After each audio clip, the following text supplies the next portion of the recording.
Wheaties shirt on, but I don't remember the last time I actually ate Wheaties. I mean, it's Ugh, dude, maybe it's so gross.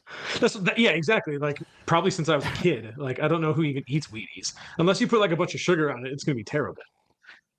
Speaking of basically cereals like Wheaties, so when I was probably 14, 15, 16, I used to go play pickup basketball with like grown adults all the time, right? And so um this one this one day I went to a new gym and there was a group of people and there was this guy who was probably like in his mid 20s and he was wearing a Frosted Flakes Tony the Tiger shirt. Okay, And I like so it. like obviously we're all new, nobody really knows each other's names, right? Like you introduce yourselves, but like you always forget someone's Yeah, name the second exactly. after you shake their For hand. sure. So For sure. everybody just started calling him Tony the Tiger, and we kept That playing at works. that gym for years, and nobody ever knew his name. We just all called him Tony because he wore one shirt one time. You still you to this day you don't know the dude what the dude's name was? No, and I haven't seen him in God, I'm so old now. I haven't seen him in probably 18, 19, 20 years. That's funny. Yeah. But another cereal that is terrible without some sort of additive, regular Cheerios. No, My you kid, take that back. Honey Nut Cheerios are good, but regular No, Cheerios, regular Cheerios are amazing. I don't know about that, dude. It's not. Yeah, Dude, I mean, this whatever. the one of my favorite thing. This is so weird. One of my favorite things in life is the smell of Cheerios. It doesn't. See, I don't even like the smell of it. I I know exactly I what you're talking about because, I don't know why, but I think it's probably just like nostalgia or whatever. But yeah, like, probably. and I commented about this one time in the group, and somebody from Macros Inc. lives in Buffalo where they make Cheerios, Oh, and so okay. like where they live smells like Cheerios, and so they sent me You a would get shirt. sick of that though. They sent me a shirt that says "My city smells like Cheerios." Oh, So I that's have it in my awesome. closet still. I'll try to see if I can find it and wear it for an episode. Is your little man eating solids at this point? Yeah. So they have little. Have you guys bought him like the little like baby cereal that you can that's like dissolves No. in their mouth? Okay, so they have those, and we used to buy those for our kids, and they look like Cheerios. So even to this day, my kids call them. They call Cheerios baby cereal. Whenever they want some Cheerios, they're like, "Can I have some? Dad, can you pour me a bowl of baby cereal?" So that's like what we actually call Cheerios. Your son might like chewing on those. We got it, but we have a very special sponsor today for this episode, by the way. So they've paid me a lot of money to put them on air. Anyways, we got a great episode for you guys, and this episode is brought to you by Dieter's Corn Dogs and Coaching. Hungry for results? Hungry for corn dogs? At Dieter's Corn Dogs and Coaching, you get both. Each corn dog comes with a personalized pep talk, and every coaching session ends with Brad handing you a deep fried certificate of progress. It's the only place where ketchup counts as a condiment and a pre workout. Dieter's Corn Dogs and Coaching, where the stick isn't just holding your food, it's holding your future together. Oh my god.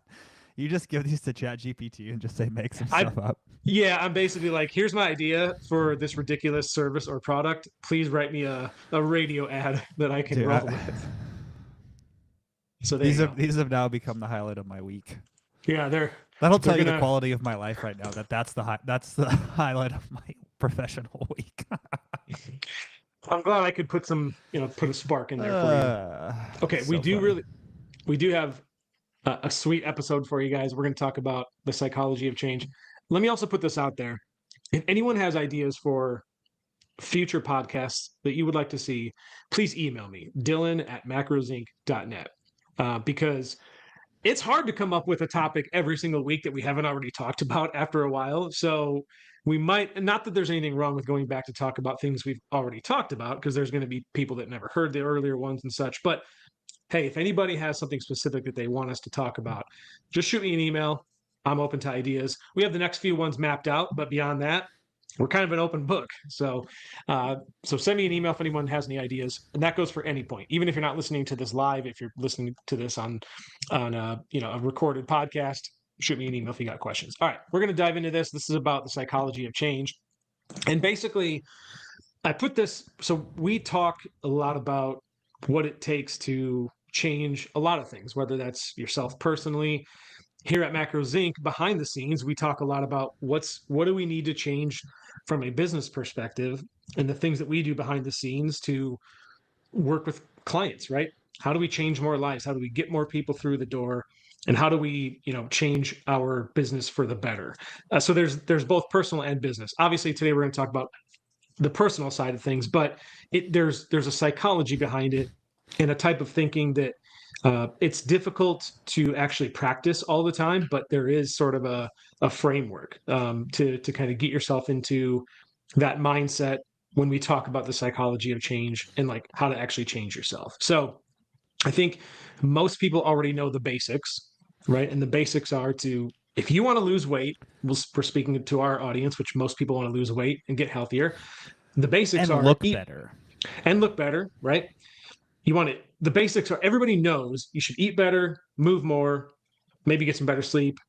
That's probably a touchy subject. I shouldn't have said that right now, but for you, but the real barrier is it's not knowledge, right? It's the execution of it. And so people that are listening have tried other diets, they've tried workout plans, other challenges, and when nothing seems to stick, you're kind of left with why? What do I have to do at this point? So hopefully this will give you a roadmap into why sticking with change is so difficult, and then understanding the psychology behind it can make the difference between another failed attempt and like actually accomplishing it this time. So Brad, when you think about the clients that you've worked with or whomever, do you feel, I mean, would you agree it's not a knowledge thing? Do you feel like it's knowledge is usually the problem, or do you think it's more of a consistency and follow through thing?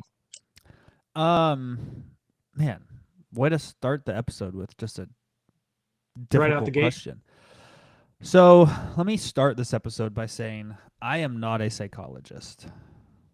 Oh, I thought you were. I thought So doctor was all encompassing. I'm sorry.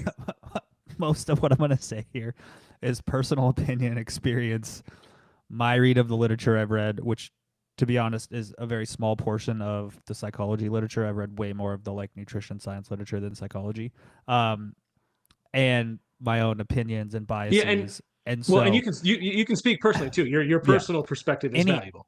anything I say in here should not be construed as a direct reflection of the psychological research literature. So I'm just going to put that out there. Um, I think knowledge is actually a fairly large part of behavior change. And it's more of, I think a lot of people are unaware of why they have the habits they have. And so I think a lot of it comes down to trying to give people frameworks of understanding of why it is they do things, how behaviors are actually formed, and how you can change your behaviors. And so I think there is, for most people, there is a large gap in knowledge of like, why do I do the things I do? And so I think part of the behavior change for like long-term behavior change, I think for a large portion of people, it comes down to like really learning how their brain works, right? This is one of the most fascinating things about the human experience, outside of how amazing the smell of Cheerios is. Our brain is so complicated that it doesn't really understand itself.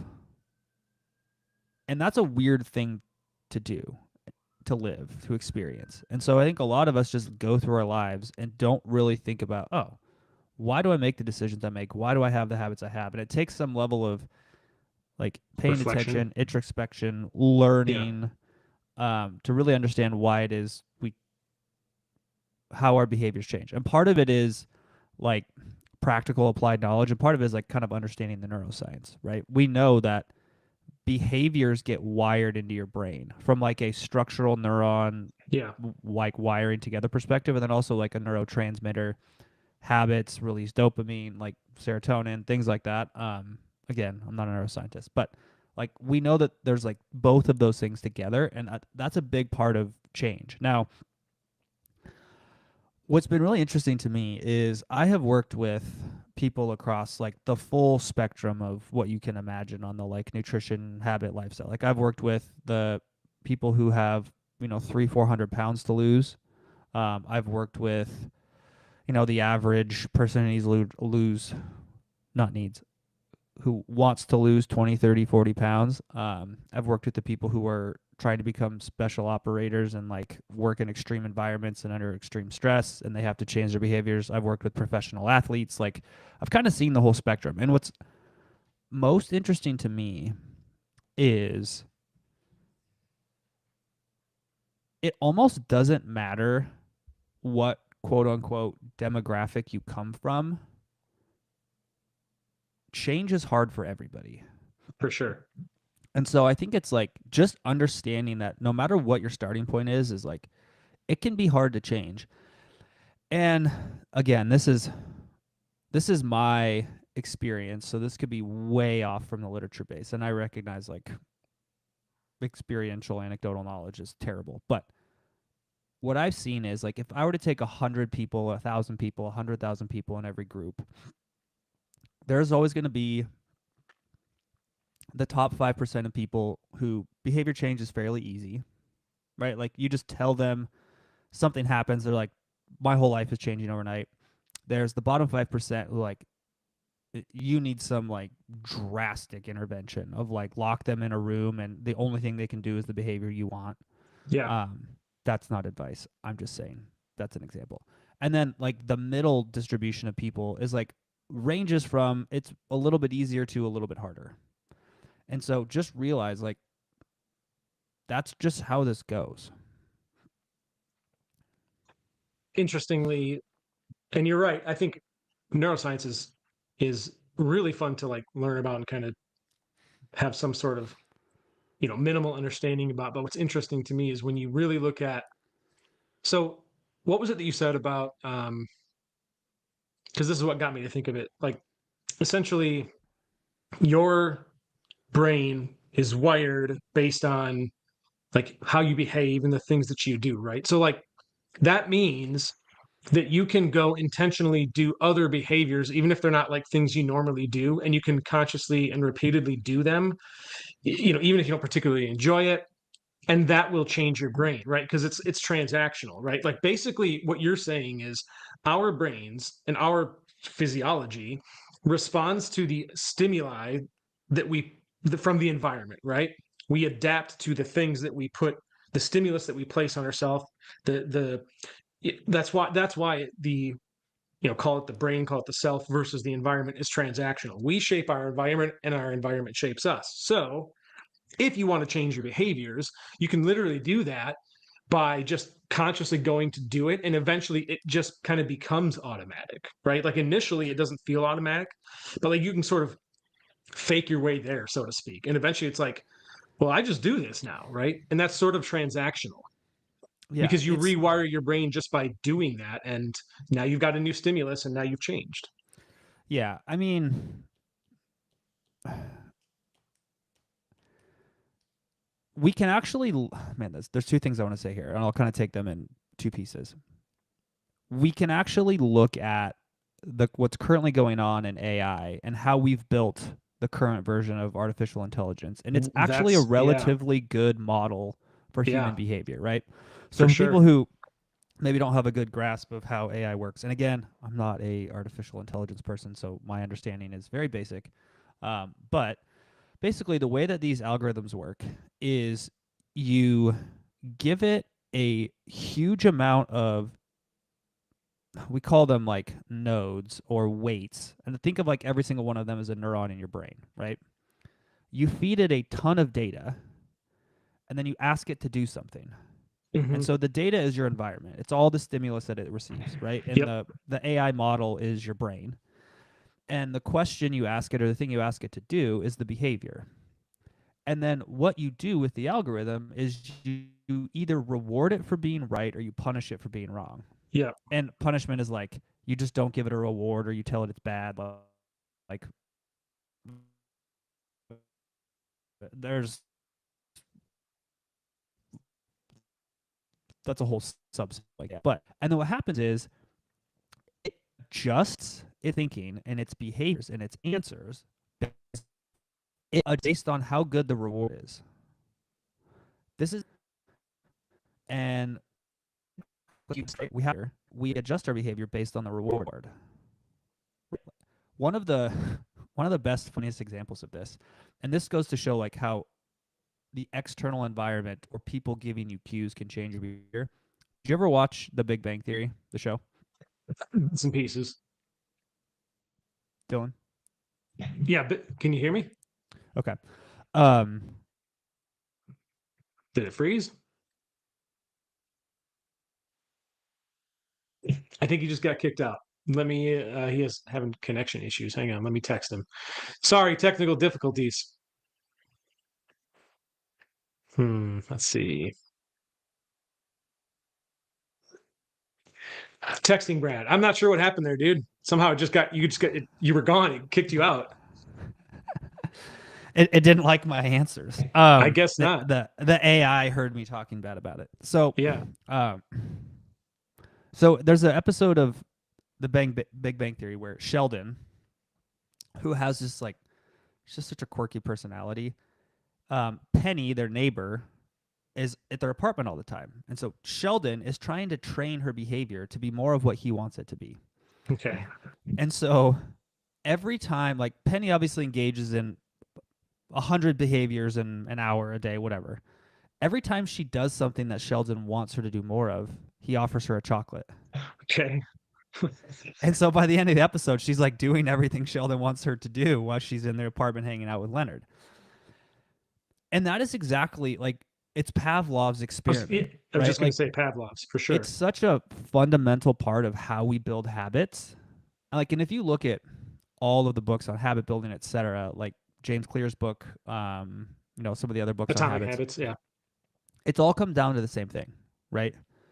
What are the reward structures around your behavior, and how do you modify your environment so you can change your behaviors? And so, like in the example from the Big Bang Theory, is you can have an outside person control the rewards for your behaviors. So you can just engage in a bunch of random behaviors, and then every time you do something good, they give you a little treat, right? Yeah. So how can you do that yourself? Exactly. So that is where the psychology of change is if you simplify all of what we know about psychology, behavior change, like if you look at self-determination theory and the trans-theoretical model of change and all of these things, like they really come down to, they try to describe the components of your brain in your life that help you do that better. Right? So when we talk about things like autonomy, relatedness, all of those things are just geared toward how do you structure your own thought process, your own environment, and your own decision making to have more of the good behavior, good reward. And just, it's on a loop. Right? We train dogs this way. For sure. And I know it's fairly simplistic and humans are a little bit more complicated, but like fundamentally, that's mostly how that works. And now what's really interesting is you ask the question then, okay, why do people engage in behaviors that are ultimately detrimental to their life, right? Like addictions. A lot of times our brain gets wired for the short-term reward over the long-term reward. Because like biochemically speaking, it's chasing that. That's what we want, right? Yeah. Yeah. Yeah. Yeah, that's so. Oh, I should see if I can. I wonder if I can find it. There was see if I can find a video that I'll just share. It's only a couple of minutes long, but I wonder. I might not be able to find this. We can. So let's make sure we don't get copyrighted and banned. No, forever. No, this would not be that. I don't know. I'll see if I can find it. Right now, I'm not going to search for it. But basically, I think I sent it to you the other day. It was basically that video where he was like, "Here's why I think some people can accomplish a lot, and some people find it hard to get motivated and get going." And he was basically, his argument was, I think the only difference is that I pay attention to like the reward being the outcome of my actions as opposed to like what I'm doing right now. That was the gist of it. I'll see if we can find it, but just another like kind of an example. It just reminded me of like why do we do the things we do, and then how do we like shift towards doing the things that are going to get us to where we want to go. But anyways, so do you think like if we talk about willpower, and I say that because people are always like, I don't have, I'm not feeling motivated today. Like I just don't have, I don't know if I have the willpower to do it. So, how do you usually explain to people why willpower or, desire alone isn't enough, and why systems matter so much more? Like where's the place for because obviously like desire isn't always going to be there. I know you and I Yeah. wake up on days where we're like, I don't want to do this. Like I don't have the desire to do the particular thing I need to do today, but like we do it anyway, right? So like, and some of that is because there are systems in place that we have, and some of it's for other reasons. But like, how would you explain that to people?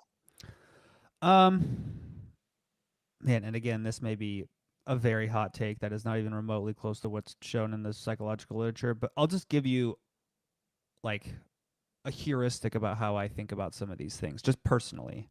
And maybe this is helpful, maybe this isn't.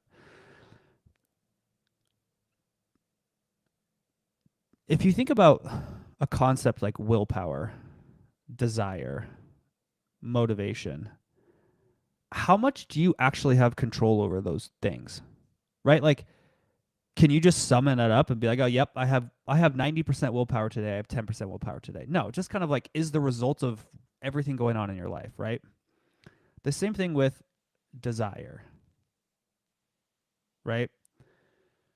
The same thing goes for motivation. I feel like those are things we tell ourselves to justify actions. And if you actually like, we can actually take all of those examples and give you very weird, like real world examples, but like, let's talk about willpower, right? Actually, let's talk about desire because it's a little bit easier. From like I'll give you two examples. One from a food, right? Let's say if you're in your office and you're working and you're fully locked into a project and you just have water, coffee, and gum on your desk, how much do you desire a chocolate cake? Like close to zero. Yeah, to me, it wouldn't even. It would. Why would it cross your mind at that point, right? Yeah, but even if it does, you're like, oh, chocolate cake sounds good, but it's kind of fleeting. You're busy. Like it's just not Sure, it's not the right the environment. yeah. Now you haven't eaten all day. You go to the cake You store you go to the grocery exactly. and there's a just beautiful piece of chocolate cake that you're like, hey, somebody ordered this. Do you want it? You're like, yeah. And now you're like, oh God, I need this chocolate cake. Right? Same thing goes with like another innate human piece, like sexual drive. Like when you are um like let's say I'm playing a basketball game, right? I'm with a bunch of sweaty dudes and I'm fully focused on what I'm doing. Like my sexual desire is zero. That's just not even in my brain. Right. Now, if I were to be like at a strip club, probably very different. Right? So these very labile things in your brain about how you feel that lead to decision making is very influenced by your environment. Yeah. Right? And so think about that from the concept of your fitness and your nutrition stuff, right? How can you alter your environment and the decisions you make in your day and how you set it up to just kind of control those dials, right? You're not going to always have complete control over them because they just come up. They're very Yeah. basic biology. They're reptile brain stuff. Um, and so that's a big part of it, right? The example you gave of like, hey, I wake up and I have to do things I don't want to do, even if my motivation's low. It's like there are hundreds of millions, if not billions, of people who wake up every day and have zero motivation to go to work, but they go, Mm-hmm. Mm-hmm. right? Because Yeah. structurally, they have to. That's what They it have to is. Yeah. pay a bill. Right. They don't Mm-hmm. have any other option. They don't have another job. They can't quit. Like they got to pay Yep. for health care. So it's like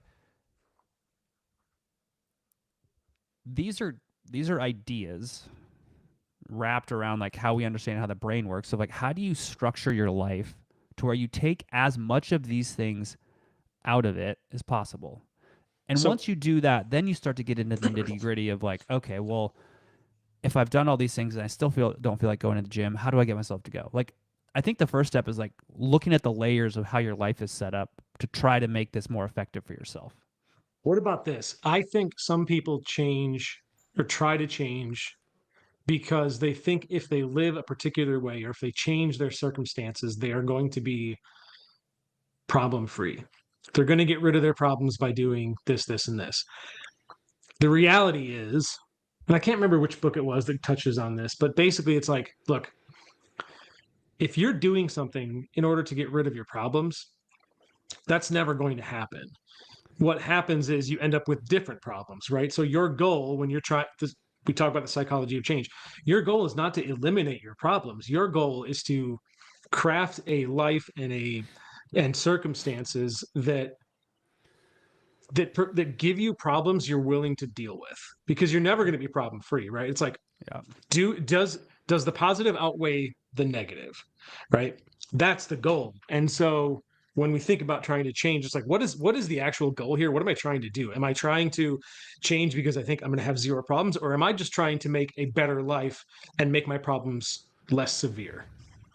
Well, it's also what problems are you willing to swap for, That's exactly it, right? You're right? going to have problems. Which I ones am I mean, willing to deal with?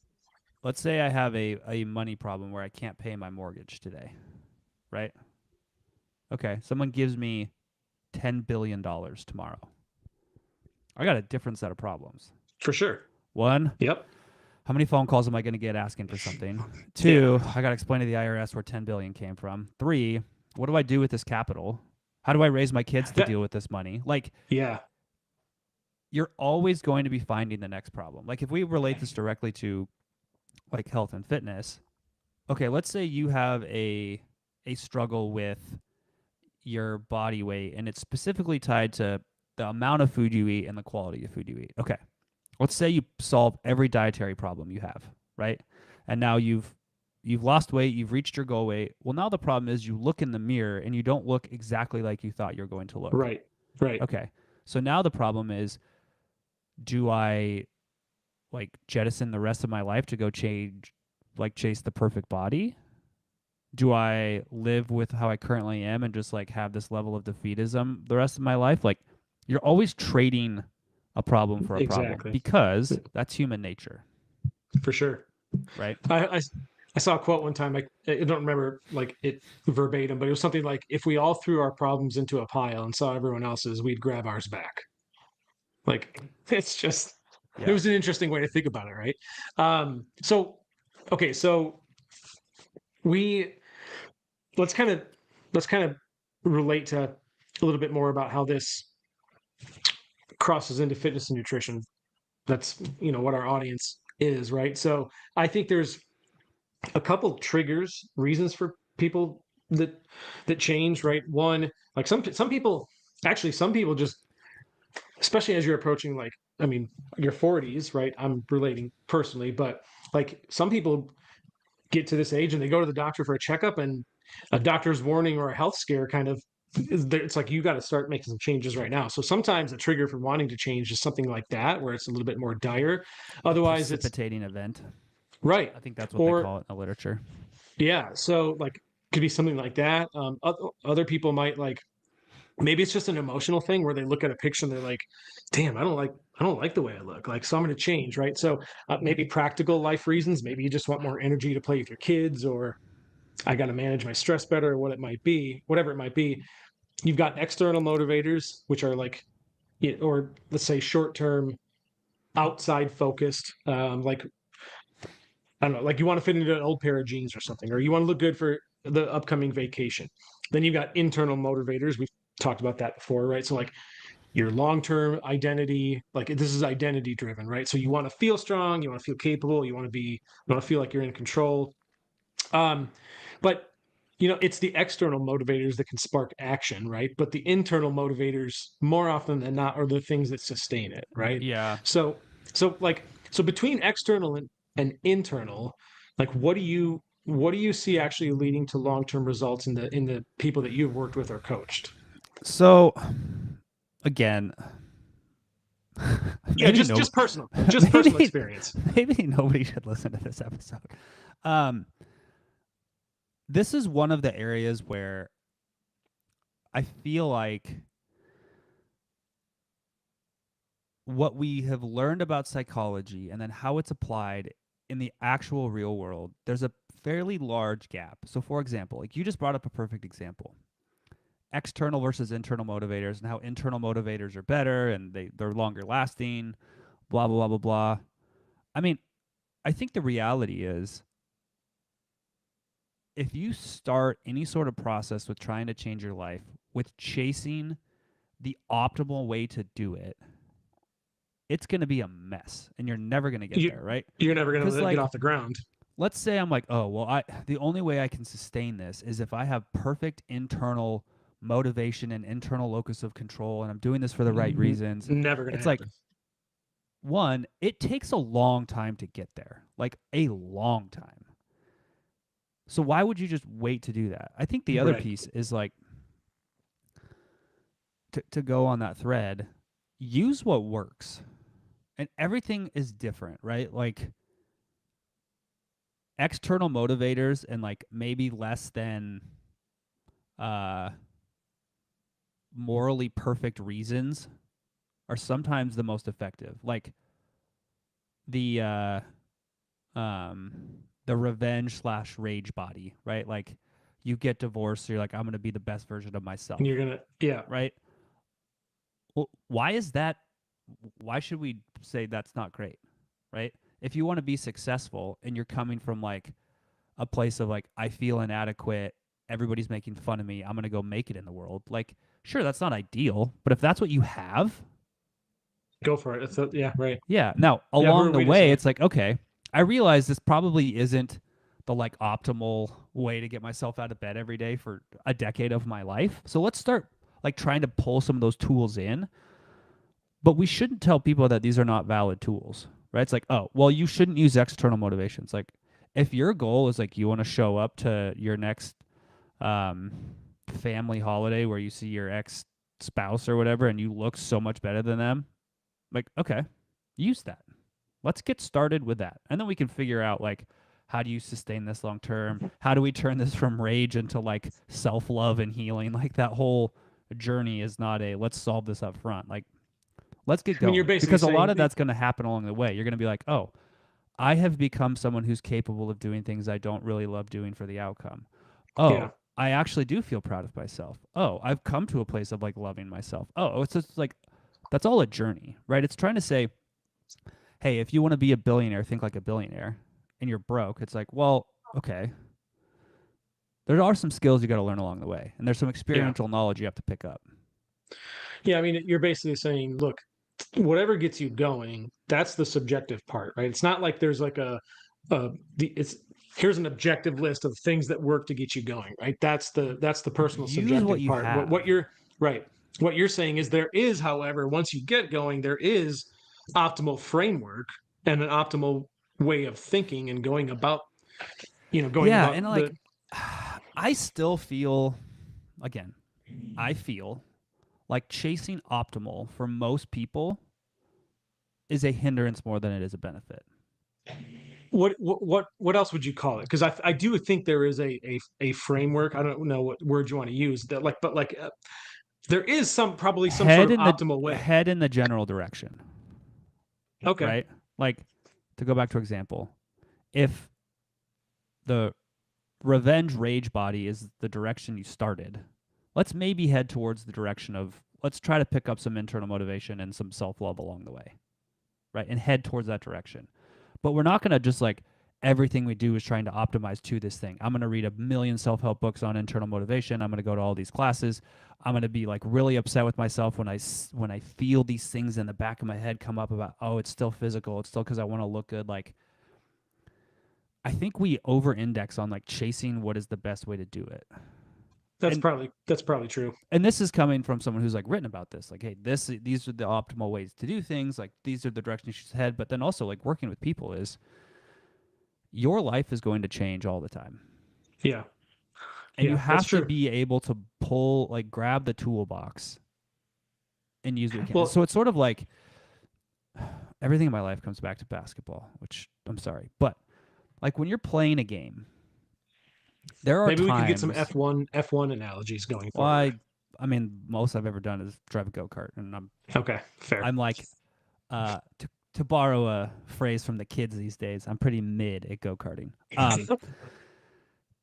Jay hates it when I talk like this. So to go back to the analogy, like on the basketball court, there are different types of yourself that you need to pull on at different times, right? Like there's times where you need to play very slow, very in control, very emotionally balanced, very unselfish, like ideal team player. Then there's times where you need to just be like as aggressive as possible. You're going to be running your mouth. You're going to be trying to shoot all the shots. And like, depending on the situation, like you got to pull all those tools out. Like, and if you watch the greats at basketball, like they do all of that. Like they figure out how do I go into What my the tool situation bag calls and for. get what it needs. Right. And so I think that's Yeah. part of our life is like, yeah, there's probably a quote unquote perfect way to play basketball, but the situations aren't always perfect. Yeah. And so it's understanding like as the game changes, what is the situation and Yeah. what does it call for and what are my circumstances and then adapting on the fly. Yeah. I Like mean, if you're trying to change your behavior, and I'll give you two examples of clients.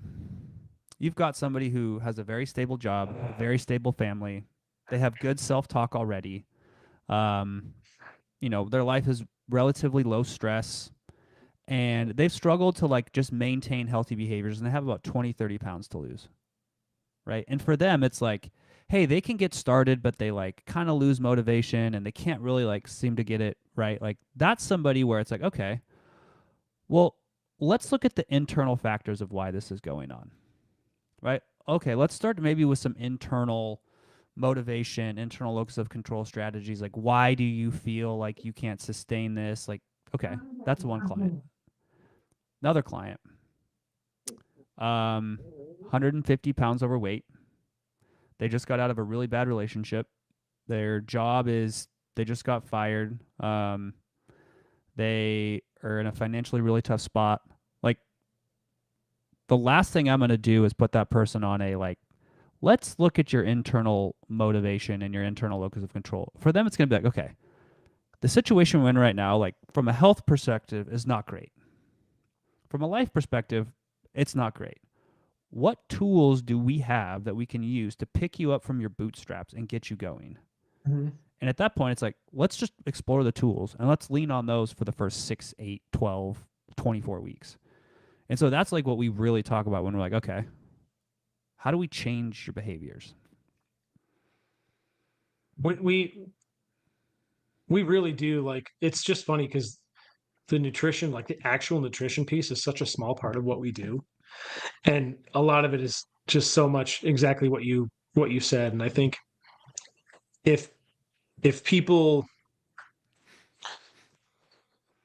really knew that that was kind of the core of it, like I think it would drive a lot. Like I just think more people would, kind of see the benefit there and be like, oh, okay, so it's not just how do I count my macros? It's I mean, no, that's like this much of it, right? So this is an interesting line of conversation, and I want to bring it up because I think it's illustrative from the business case standpoint and from the like consumer based standpoint.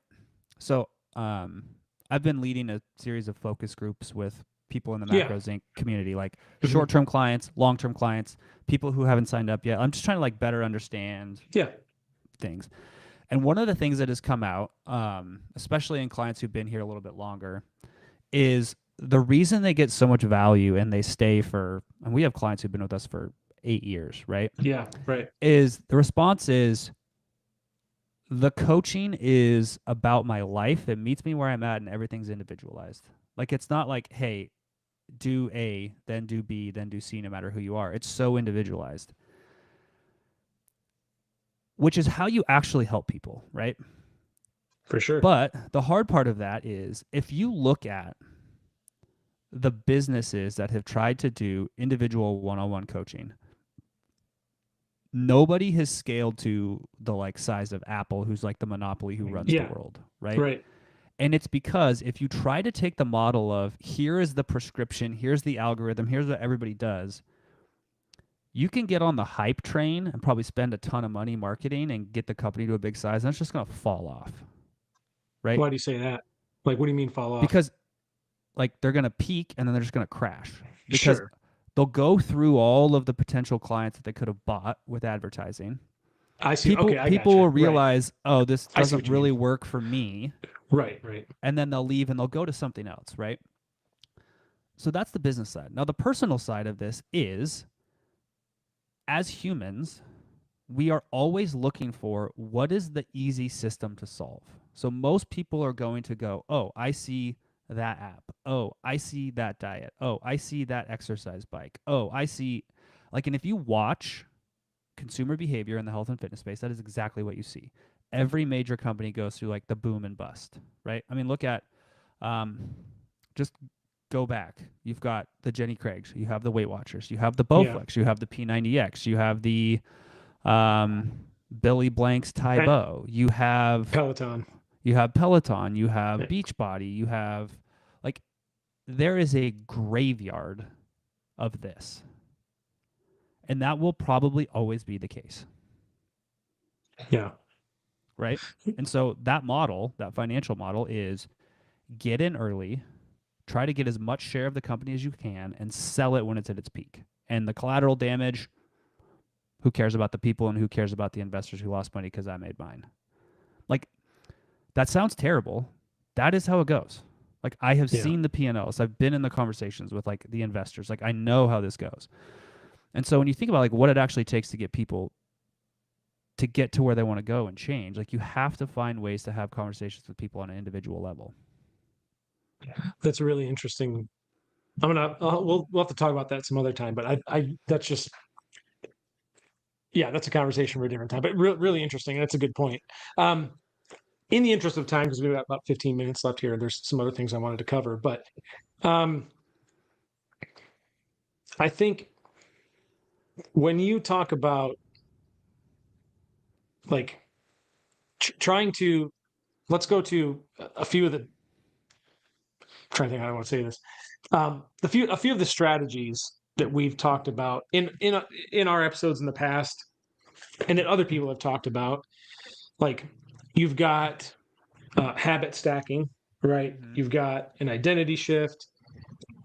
We talk about celebrating the small wins. We've talked about shifting and modifying your environment, so like the design of where you're at, and then we've got the power of coaching, right, and the accountability.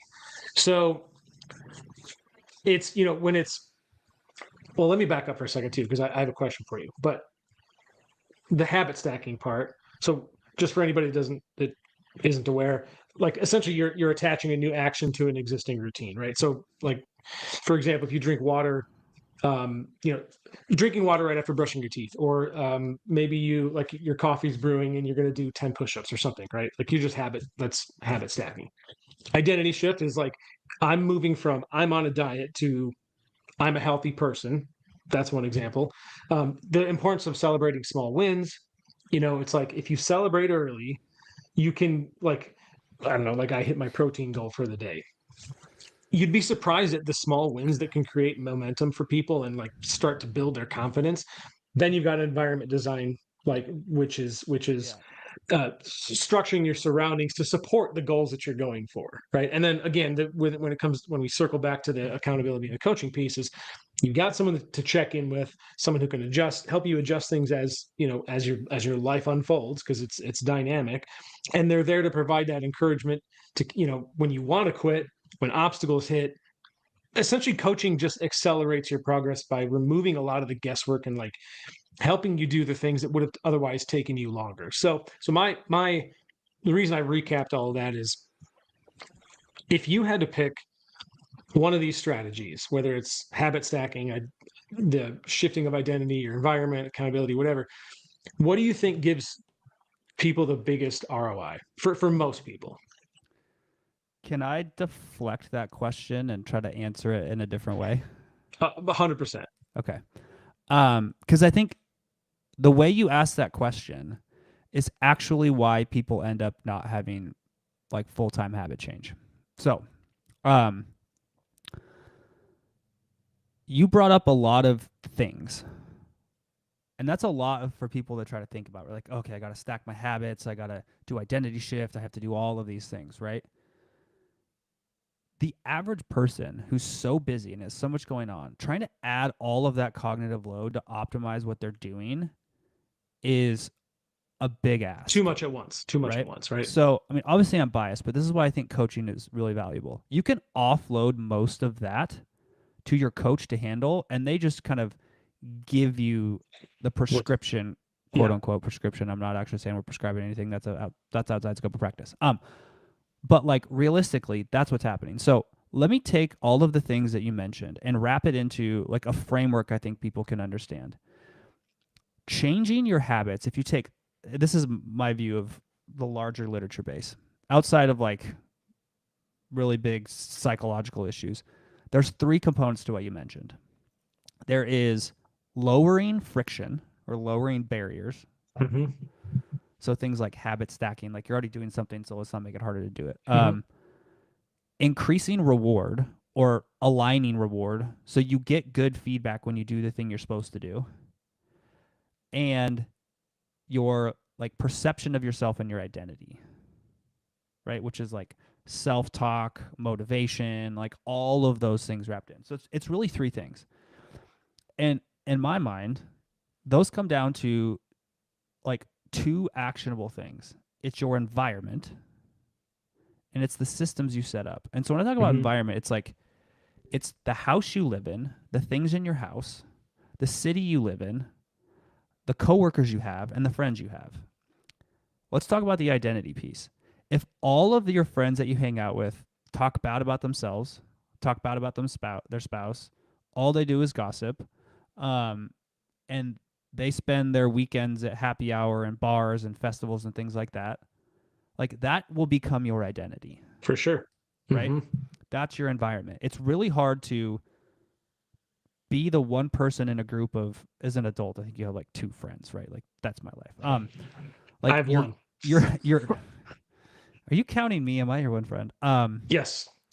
But like that's a big piece of it, right? Your identity and the way you talk to yourself is a huge part of that, and that your environment structures that. And so one of the things that a client brought up yesterday is they had tried coaching for a while, for like they tried to sign up for a trial and were here for 3 months and like left because it wasn't really like a good time and they weren't mentally ready, and they came back and they've been in coaching for a few years, and they said one of the biggest things that changed their trajectory was that the conversations they had with their coach changed their self-talk, because they were now talking to somebody That's awesome. who talked to them much different. Yeah. Instead of them just being in their head like, oh, I'm so bad I ate this cookie. Oh, I'm so bad I didn't go to the gym. Their coach helped rewire that. It's like, no, we don't talk about ourselves like that. No, it's not bad that you ate the cookie. It was your daughter's birthday and you made him for her, so you wanted to enjoy it. Like, okay, that's you being a good mom. That's not you being a bad like weight loss person, right? Dieter, right? Yeah. So the environment's huge. And then obviously the like, where do you live? Can you go for a walk? Is it safe? Are there mountains? Is there a gym close by? Like those things are all environment. And then the reward piece. One of the things that I personally struggle with in my life is I give myself no reward for accomplishing anything. Right? And so for me, that makes behavior change hard.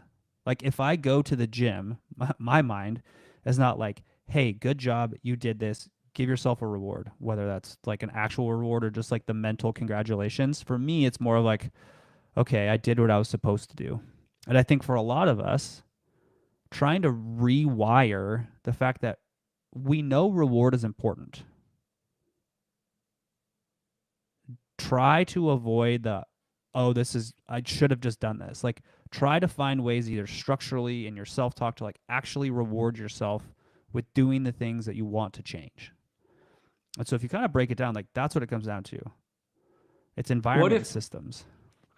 What if I contact your wife and say, hey, I need you to, every time Brad goes to the gym or goes to play basketball, I need you to be at home and have ice cream for him. That's your reward. One, she would just, when I come home from basketball, she's like, did you hurt yourself? No? Good. Okay. Which is, she cares. Which is fair, because I have been known to come home with broken limbs and dislocated fingers and black eyes and all those things. But like, those are the big things. Like if we strip this down and we talk about how do you actually change your behavior, it's like change your environment as much as you can. Sometimes that involves people. It involves where you live. It involves the things in your house. Now, not everybody can move. Not everybody can change jobs. So it's like, okay, let's start with changing the food in your house and the people you spend time with. Like when you text your friends to go do something, maybe text the friend who has a different way of talking about themselves in the world and like go schedule a hike instead of going to happy hour, right? Right. Like just start those things. start the process of like lowering the friction. Like, For sure. I mean, all the things of like set your shoes out, set your alarm, prepay your gym membership a year in advance. Like all of those little tactics are things, but they really come down to like, how do you lower the friction? Yeah. And then like give yourself a reward. Yeah. This is a random question, but because you're talking about the reward and ice cream and you coming home with injuries, but what's the worst have you ever what's the worst injury you've had from basketball? Have you broken ankles before? Or what's Yeah. been your worst injury? Yeah. You have actually broken, not just sprained. Oh yeah. I broke the head. Damn. I had like basically a double avulsion fracture of my Ugh. lateral and medial malleolus. How did that happen? Just came down wrong? No, somebody was I was going this way and somebody was going this way, and they just like full speed stepped on the inside of my ankle. Damn. And it just like overrolled it to the point where the tendons popped. The Wait, was that like only a few years ago? It was 2019. Yeah. I remember because now I remember I was in a injury. boot. That's what that was. I've got a great picture. Yeah. That was a whole story. It was I went to go play 5 a.m. pickup. I had to drive myself home. I was on a conference call because I was working at Macros Inc. at the time, and I was working a full-time job. So I was like trying to do meetings early before I had to go into the office. My wife was still sleeping. I had to crawl up the stairs in my garage with my phone in one hand and try to open the door. And then I laid there in the kitchen finishing my call. Then I had to yell to my wife to help me up the stairs, and then I showered, and then I had to go. I went to my dad's office. Did it require surgery? I can't remember if you had surgery. No, thank God it wasn't displaced. Okay. So I was just in crutches and a boot. But then I was at work by 8:30. That's well, I know, yeah. And I know you've certainly broken jammed ribs. I've dislocated shoulders. You've jammed fingers for sure before ever broken one. I mean, probably. I don't go get them X-rayed. I just yeah. Unless it's like, like if you chipped a bone or you had like a small fracture, like what am I gonna do? We're not gonna put me in a cast for something that's not displaced. A memory is flooding back to me now, actually, of you within I want to say the last year or two that you did have something like I think you did jam a finger because I remember it was like huge. I don't know if that am I just making that up or did that actually happen? I could have sworn you also had like a giant finger. That was one of those things where I did it like and like Frankenstein finger.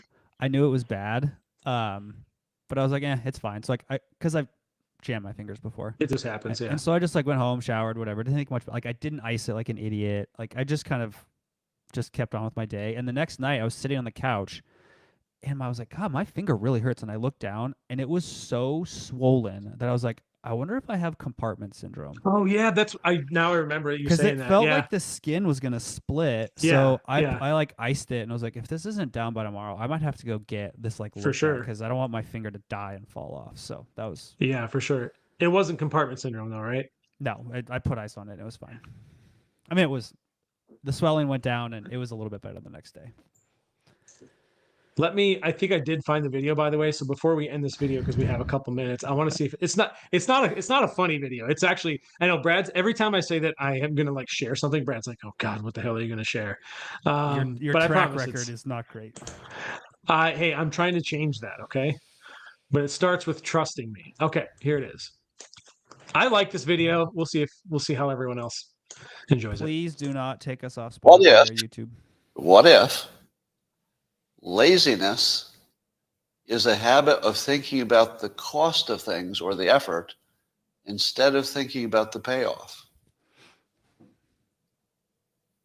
going to say it again to get a few more heads to explode. What if laziness is nothing but a habit of thinking about the effort instead of thinking about the outcome? What if you could reverse laziness by simply developing a habit of thinking more about the, let's say, the delicious food that you would like to enjoy instead of how long it would take you to get up and go get it?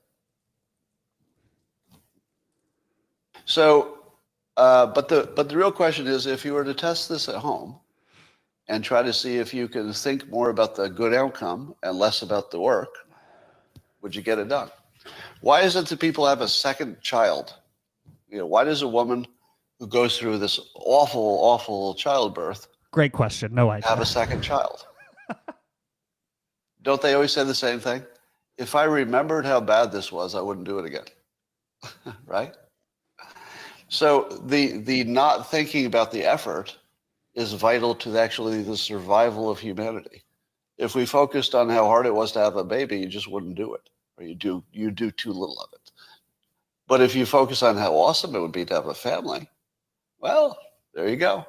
You're going to go through the pain because you've already committed. Am I ambitious, or do I simply have a thinking habit which produces dopamine because I'm thinking about the positive outcome? And is the dopamine the thing that gets me up and moving? And when you're observing me, you say, how the hell do you get so much done?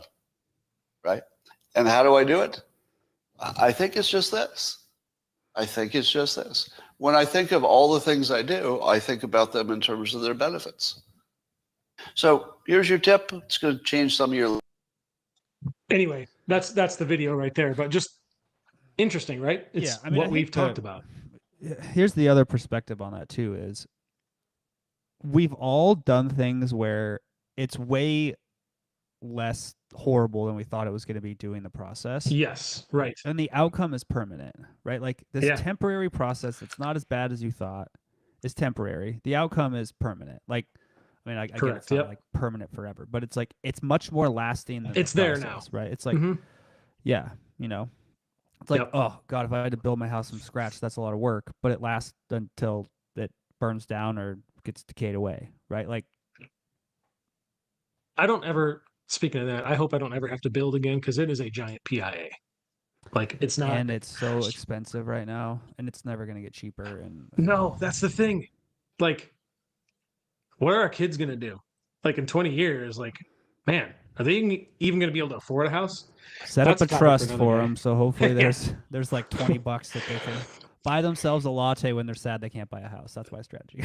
Well, I'm just gonna be like, look, you can just when your mom and I are gone, you can just have this house, just live here, whatever. All of them together with their partners and their grown families. Sure, whatever. They do that in other countries, don't they? Do that in like a lot of Asian countries. I think families live together, right? So let's just do that.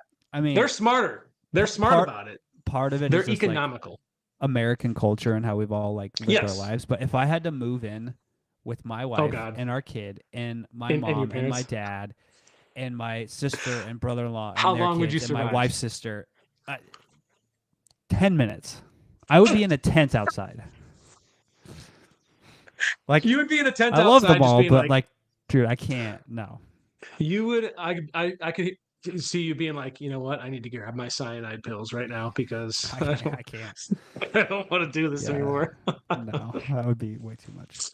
All okay. right, well, yeah. Should we duck out? Should again, we play this outro disclaimer: music? I'm not a psychologist. I'm also massively sleep deprived. So this episode may be the best one we've ever made, or the worst one we've ever made. We'll let the YouTube comments decide. Brad asked for grace before we started this episode, and I think you did fantastic. I can't tell that you're sleep deprived, so great job. So see, that's what being a pro is: show up and do the work no matter what. Hopefully, this thing doesn't glitch out on us like it did last time, and I can play this outro.